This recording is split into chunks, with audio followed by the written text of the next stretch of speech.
Hi, everyone. It's Capitol Report with Representative Tom Rukavina. I'm Andrew Wittenberg. Representative, thanks again for the time. Andrew, nice to be with you. It's been a long time since since I've like we seen have you. not talked for a long time.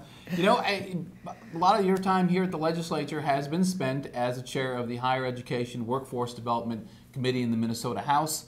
Obviously, one of the big tasks this year has been to try and put together a budget, a supplemental budget that really reflects the reality of the situation. But I think two issues, though, really have been big for your committee, and that is trying to keep folks' tuition and college affordable for them, especially when they're needing to go back and get retrained in this economy. But the other part of it, I think, is really a workforce and an economic development strategy for our state. What are the folks at the Department of Economic Development really doing to get our state going in terms of a strategy to grow jobs? So that's kind of two areas. I don't know how you want to tackle those. Well, let's talk first about what's happening to our public higher education system, Andrew, because it's really shameful what we have been doing. You know, the governor unallotted in 2008 in December about $22 million from the U and the MNSCU system, and then he forced us in that 2009 budget year to cut $30 million from both systems again, and then he unallotted another $50 million from both systems when we left, and now this year his proposal was to cut the university $36 million.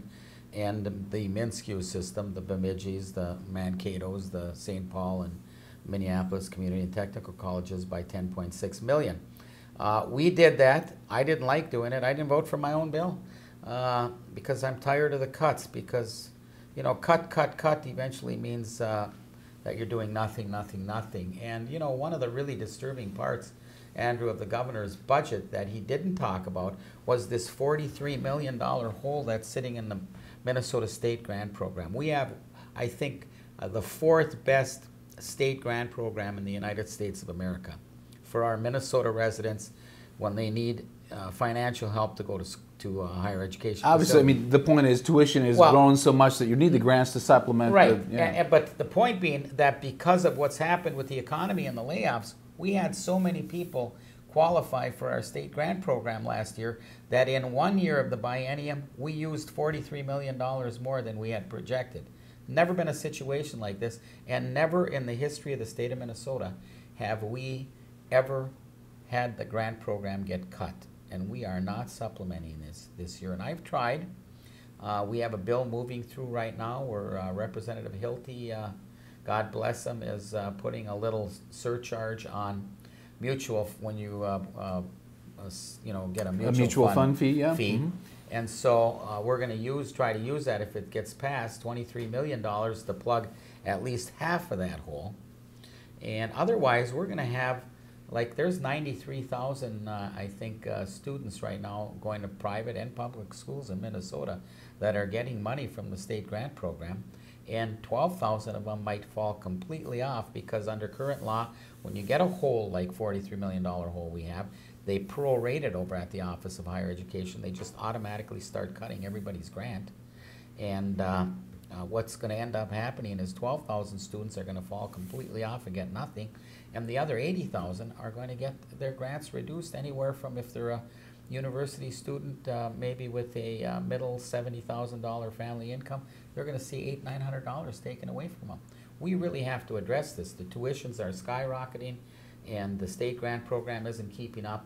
And Andrew, anytime in the history of the state of Minnesota where we have prospered as a society and had good livable wage jobs and have creative people, whether it was the medical device industry or anything, we have put money into our education system.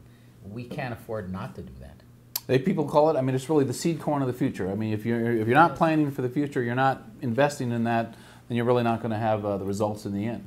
No, and I'm sure, a good PR person like you got a good, probably journalism degree or whatever. Do you have an engineering degree or something? Yeah, I didn't get the engineering degree. I went and got a political science degree. If I look at what happened to me then. Well, that's good. You're in the right place. But, it's that educational system that was affordable to you and to me, and ironically to Governor Pawlenty, who at the time he went to, whether it was law school at the university or the University of Minnesota itself, 2/3 of his tuition was paid for by the state of Minnesota at a public higher ed institution, and now we're down to about 45%, first time in the history of the state where we've dipped that low. All right, so obviously looking for some tough situation. Your hope is that future sessions we can get back then and Well, my hope is that we eventually, you know, we've got an open seat here now in the governor's mansion or office, and gratefully Governor Plenty is moving on to wherever he moves on to, and whoever inherits the mess as governor that we're going to inherit is going to be faced with some tough decisions. But part of that decision, if you're really going to be honest about it, has to be to raise revenue, because again, the only time we've moved ahead as a state is when we've invested in our people. All right, we've run out of time, but Tom, I appreciate the time. Nice It's Representative Tom Rukavina, Capitol Report. I'm Andrew Wittenberg. Thanks for watching. We'll see you again.